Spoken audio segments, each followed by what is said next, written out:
ஒலிபெருக்கி நேயர்கள் அனைவருக்கும் அன்பு வணக்கம். தமிழ் சினிமாவில் எப்போதுமே ஒரே ஒரு சூப்பர் ஸ்டார் ரஜினிகாந்த் தான். அப்புறம் இடையில வர்றவங்கலாம் நான் அடுத்த சூப்பர் ஸ்டார்னா சொல்லுவாங்க. ஒரு காலம் வரைக்கும் ரஜினிகாந்தோட மருமகனாக இருந்த தனுஷ் அடுத்த சூப்பர் ஸ்டார் அப்படின்னு அவருடைய ரசிகர்களால் கொண்டாடப்பட்டாங்க. அப்புறம் விஜய் அடுத்த சூப்பர் ஸ்டார்னு கிட்டத்தட்ட ஒரு அறிவிக்காத குறையா இருந்தார். அப்புறம் பல நடிகர்கள் சிம்பு வரைக்குமே நான் தான் இப்போ லிட்டில் சூப்பர் ஸ்டார், அடுத்து நான் சூப்பர் ஸ்டாரு அப்படின்னு அந்த சூப்பர் ஸ்டாருக்கான போட்டி இருக்கு இல்லையா, அது தொடர்ந்து நடந்துக்கிட்டு தான் இருக்கு. ஸோ ரஜினிக்கு பிறகு யார் சூப்பர் ஸ்டாருங்கிறத காலம் தீர்மானிக்கும். ஆனாலும் இப்போ ஒருத்தர் புதுசாக நான் அந்த இடத்த நிரப்புறேன் அப்படின்னு சொல்லி இறங்கியிருக்கார். அவர் யாருன்னா சரவணா ஸ்டோர் அண்ணாச்சி. சரவணா ஸ்டோரி இன்னைக்கு தமிழ்நாட்டில் மிகப்பெரிய வியாபார சென்டர். நிறைய கடைகள் ஆரம்பிச்சிருக்காங்க. அவங்க அண்ணன் தம்பிகளே நிறைய கடைகள் ஆரம்பிச்சிருக்காங்க. சின்ன சின்ன பேர் வித்தியாசங்கள்லாம் அந்த கடைகள் நடந்துகிட்டு இருக்கு.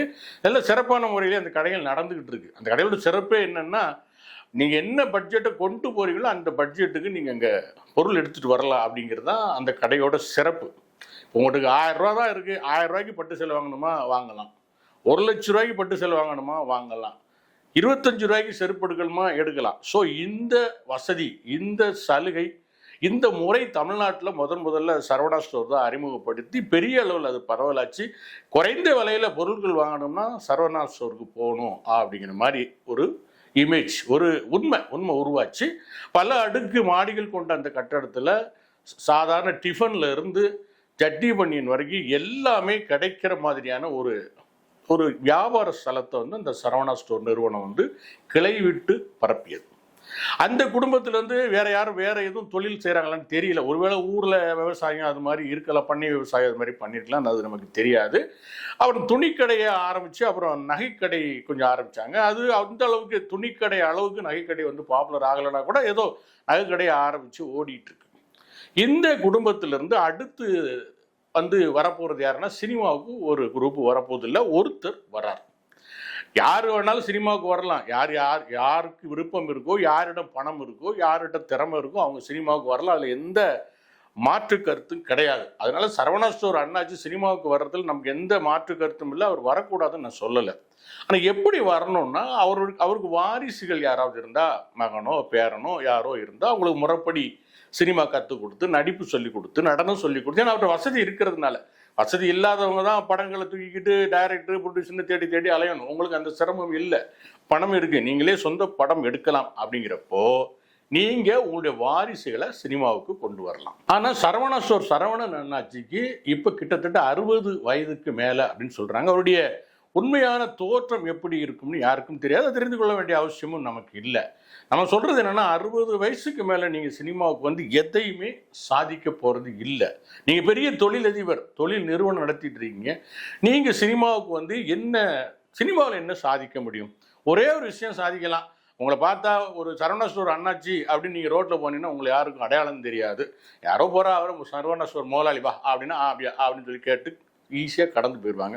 ஸோ நீங்கள் சினிமாவில் நடித்து கொஞ்சம் பாப்புலராக உங்கள் செலவிலேயே விளம்பரம் தேடிக்கொள்ளும் போது அந்த அண்ணாச்சி போகிறாரு, சினிமாவில் நடித்தவர், அந்த படத்தில் நடிச்சிருக்காரு, இந்த படத்தில் நடிச்சிருக்காரு, கொஞ்சம் பேர் வாங்க, அவ்வளோதான். இந்த சின்ன விளம்பரத்தை வச்சு நீங்கள் என்ன சாதிக்க போகிறீங்க? எதுவுமே சாதிக்க போகிறதில்ல.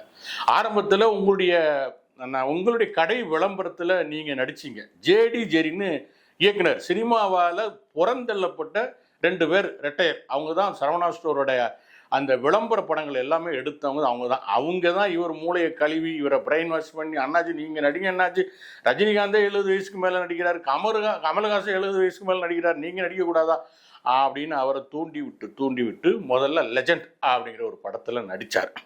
கிட்டத்தட்ட அந்த படத்தோட பட்ஜெட் பார்த்தீங்கன்னா கிட்டத்தட்ட 150 கோடி கிட்ட சொல்கிறாங்க. நமக்கு சரியாக தெரியாது. 150 கோடிக்கு மேலே அதோட பிரம்மாண்டத்தை வச்சு பார்க்கும்போது நிச்சயமாக 100 கோடிக்கு மேலே அந்த படம் இருக்கும். அதில் நடித்தவங்களுக்கு பல கோடிகள் சம்பளம். ஊர்வசி ரத்தோலன்னு ஒரு பாலிவுட் நடிகை நடிக்க வச்சாங்க. அந்த பொண்ணுக்கு மட்டுமே கிட்டத்தட்ட 20 கோடி சம்பளம் கொடுத்தா சொல்கிறாங்க. மார்க்கெட்டே இல்லாத ராயலட்சுமி ஒரு பாட்டுக்கு ஆடினதுக்கு 5 கோடி ரூபா வாங்கிட்டு போனதா சொல்கிறாங்க. இப்படி சினிமாவை சுற்றி இருப்பவர்கள் உங்களை சுரண்டி, உங்கள் பணத்தை சுரண்டி கொழுப்பார்களே தவிர உங்களுக்கு அதனால எந்த லாபமும் கிடைக்க போறதில்லை. ஒரு அடையாளம் தெரியும். முதலாளியாக இருக்கும்போது அந்த தொழிலாளர்களுக்கு தெரியும், உங்கள் குடும்பத்தினருக்கு தெரியும், உங்கள் ஊரில் உள்ளவர்களுக்கு தெரியும், பொதுமக்களுக்கு தெரிகிறதுக்கு இந்த விளம்பரம், இந்த சினிமா விளம்பரம் பயன்படும். ஆனால் அதை வச்சு நீங்கள் என்ன பண்ண போகிறீங்க? உங்களுக்கு ஏதாவது எதிர்கால திட்டம் இருக்கா? அரசியலுக்கு வர போகிறீங்களா?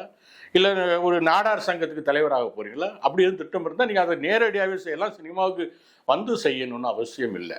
இப்போ அடுத்த படம் லீடர் அப்படின்னு ஒரு படம். இந்த லீடருங்கிற டைட்டில் வைக்கும்போதே உங்களை எந்த அளவுக்கு உங்களை பிரெயின் வாஷ் பண்ணுறாங்கன்னு தெரியுது. ஏன்னா இந்த படத்தில் நடித்து நீங்கள் பாப்புலர் ஆகிட்டிங்கன்னா அடுத்து அப்படியே நைஸாக வந்து அரசியல் என்ட்ரி கொடுத்து அப்படியே நிஜமாகவே லீடர் ஆகலாம் அப்படிங்கிற ஒரு ஆசையை உங்களுக்கு சுற்றி இருப்பவர்கள், உங்களை சுற்றி இருக்கிற சினிமாக்காரர்கள் தூண்டி விடுகிறார்கள். அதை நீங்கள் நல்லா புரிஞ்சுக்கணும். சரி, நீங்கள் அப்படியே ஒரு பாப்புலரான நடிகர் ஆகிட்டா கூட ஒரு கட்சி உங்களை சேர்த்துக்குமா? அல்லது ஒரு புதிதாக ஒரு கட்சி நடத்துகிற அளவுக்கு நீங்கள் அவ்வளோ பெரிய பெரும் டாடா பிர்லா அம்பானி அளவுக்கு நீங்கள் பெரும் கோடீஸ்வரர்களும் அல்ல. ஆக என்ன திட்டத்தோடு நீங்கள் சினிமாவுக்கு வருகிறீர்கள் என்று தெரியல.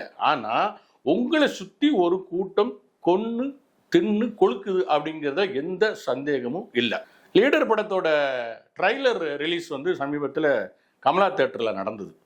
அந்த தேட்டரில் நடந்த அந்த ரசிகர்கள் என்கிற போர்வையில் வந்தவங்க, அவருடைய ஜாதியின் பெயரால் வந்தவங்க, அவரிடம் ஏதாவது ஒன்று எதிர்பார்க்கலாம் அப்படின்னு வந்த சினிமாக்காரர்கள், இவங்க எல்லாம் நிறைந்த அந்த தியேட்டர்ல என்ன நடந்துச்சு?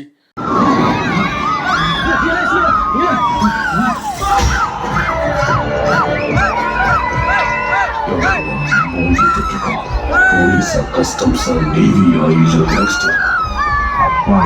என்னது சொல்ற? ஆமாங்க, அந்த பிள்ளையோட அப்பா.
உங்களை பெரிய தலைவராக, அடுத்த தலைவராக, அடுத்த சூப்பர் ஸ்டாராக உங்களை எப்படி குறிப்பிட்ட ஒரு சில பேர் பிரெயின் வாஷ் பண்றாங்களோ அது மாதிரி ஒட்டுமொத்த கூட்டமும் உங்களை பிரெயின் வாஷ் பண்ற விஷயங்கள் தான் அங்க நடந்துச்சு. சரவணா ஸ்டோர் அண்ணாச்சி அவர்களே, நீங்க சினிமாவில் ஹீரோ ஆகணுங்கிற அவசியமே இல்லை. நீங்கள் நினைத்தால் நிஜத்திலே ஹீரோ ஆகலாம். எப்படின்னா, உங்க ஊழியர்களுக்கு நீங்க கணிசமான சம்பளம் கொடுங்க. மற்ற துறையினரே பார்த்து வியக்கிற அளவுக்கு அவங்களுக்கு சம்பளம் கொடுங்க. அவங்களுடைய வாழ்க்கையை உயர்த்தி பிடிங்க. இன்னைக்கு சென்னையில் மட்டுமே ஆயிரக்கணக்கான பேர் உங்கள் நிறுவனத்தில் வேலை பார்க்குறாங்கல்ல, அவங்களுக்கு ஒரு குவார்டர்ஸ் கட்டி கொடுங்க, சம்பளத்தை உயர்த்துங்க. அவர்கள் ஒரு நாளைக்கு 12 மணி நேரம் நின்று கொண்டே வேலை செய்கிறார்கள், அவர்களுக்கு உட்கார ஒரு சேர் கொடுங்க. இப்படி எவ்வளவோ விஷயங்கள் இருக்கு. நிறைய கடைகள் ஆரம்பிங்க, மாவட்டம் தோறும் கடைகள் ஆரம்பிங்க, நிறைய பேருக்கு வேலை வாய்ப்பு கொடுங்க, கடைகளை பெருக்குங்க, இன்னும் விலையை குறைங்க. இப்படி நிறைய விஷயங்களை நீங்கள் செய்யும் போது என்ன நடக்கும்னா, நீங்கள் நிஜ ஹீரோவாக மாறுவீர்கள். அதுதான் உண்மை, அதுதான் நியாயம். ஒரே ஒரு சின்ன கதையை சொல்லி இந்த நிகழ்ச்சியை நான் முடிக்கிறேன். அதாவது விமானத்தில் அமிதாப் பச்சன், சூப்பர் ஸ்டார் அமிதாப் பச்சன் விமானத்தில் போயிட்டு இருக்காரு. அவர் பக்கத்தில் ஒரு வயசானவர் இருந்துகிட்டு வர்றாரு. அவர் அமிதாப் பச்சனை கண்டுக்கவே இல்லை. அவர் பாட்டு உட்காந்து ஒரு பேப்பரில் எழுதுறாரு, அல்லது கொஞ்சம் பேப்பர் படிக்கிறாரு, அன்னைக்கு மேகசின்ஸை படிக்கிறாரு, ஏதோ குறிப்பிட்டு எழுதிக்கிட்டே வர்றாரு. விமான நிலையத்திலேருந்து இறங்குறார். இறங்கும்போது அமிதாப் பச்சனை அழைச்சிட்டு போகிறதுக்கு நிறைய ஆட்கள் இதெல்லாம் நிற்கிறாங்க. நிறைய ஆட்கள், ரசிகர்கள், அவங்கெல்லாம் வந்து பிரமாதமாக வந்து நிற்கிறாங்க. அந்த வயசானவர் அவர் பாட்டுக்கு அவருடைய பையை எடுத்துக்கிட்டு அவர் பாட்டுக்கு அமைதியாக நடந்து போகிறாரு. இவருக்கு அமிதாப் பச்சனுக்கு என்னடா நம்ம இவ்வளோ பெரிய ஒரு சூப்பர் ஸ்டார் நம்ம பக்கத்தில் இருந்து பிரயாணம் பண்ணிட்டு நம்மளை யாருன்னு கூட கேட்கல, கொஞ்சம் கூட மதிக்கலை அப்படின்னு சொல்லிட்டு நேராக அந்த வயதானவர்கிட்ட போனார். போயிட்டு இந்த மாதிரி என் பேர் அமிதாப் பச்சன் அப்படின்னாரு. அப்படியா, சரி சந்தோஷம் அப்படின்னாரு அவர். நான் வந்து இந்த சினிமாவில் நடிச்சிட்டு இருக்கேன். அப்படியா, நான் உங்கள் படங்கள்லாம் பார்த்ததில்ல, நான் பொதுவாக சினிமா பார்க்கறது இல்லை அப்படின்னாரு. அப்புறம் நீங்கள் யாருன்னு கேட்டார். நான் என் பேர் டாட்டா, நான் வந்து மோட்டார் பிஸ்னஸ் பண்ணிக்கிட்டு இருக்கேன்ப்பா அப்படின்னு சொல்லிட்டு போயிட்டார். அப்படி போனவர் தான் இந்தியாவின் மிகப்பெரிய தொழிலதிபர், பல ஆயிரம் பல லட்சம் கோடிகளுக்கு சொந்தக்காரரான டாட்டா. இப்போ சொல்லுங்க, சூப்பர் ஸ்டார் யாரு? அமிதாப் பச்சனா, டாட்டாவா? ஸோ நீங்கள் என்ன செய்கிறீர்கள், என்ன தொழில் செய்கிறீர்கள், அது எப்படி செய்கிறீர்கள் அப்படிங்கிறது தான் நீங்கள் சூப்பர் ஸ்டார் ஆக முடியுமே தவிர, சினிமாவில் நடிக்கிறதுனாலோ நடிகைகளோட ஆடுறதுனாலையோ சண்டை போடுறதுனாலையோ தனக்கென்று ஒரு ரசிகர் வட்டத்தை உருவாக்கி கொள்வதனாலேயோ இந்த போலி விளம்பரத்தினாலேயோ நீங்கள் ஒரு காலத்திலும் சூப்பர் ஸ்டாராக ஆக முடியாது. ஆனால் நிஜத்தில் சூப்பர் ஸ்டார் ஆகக்கூடிய வாய்ப்புகள் உங்களுக்கு நிறையவே இருக்கு. அந்த அளவுக்கு உங்கள்கிட்ட பணமும் இருக்கு. அதனால தயவு செய்து சினிமா மக்களிடம், சினிமாக்காரர்களிடம் உங்கள் பணத்தை தயவு செய்து இழக்காதீர்கள். அதை உங்கள் தொழிலாளர்களுக்கு செய்யுங்கள், உங்கள் ஊழியர்களுக்கு செய்யுங்கள், உங்கள் நிறுவனத்தை விரிவாக்குங்கள், மக்களுக்காக இன்னும் விலையை குறைத்து கொடுங்கள் அப்படிங்கிறது தான் என்னோட வேண்டுகோள். நன்றி நேயர்களே, உண்மை பேசுவோம், அதை உறக்க பேசுவோம். இந்த நிகழ்ச்சி உங்களுக்கு பிடிச்சிருந்தா லைக் பண்ணுங்க, ஷேர் பண்ணுங்க, சப்ஸ்கிரைப் பண்ணுங்க. நன்றி, வணக்கம்.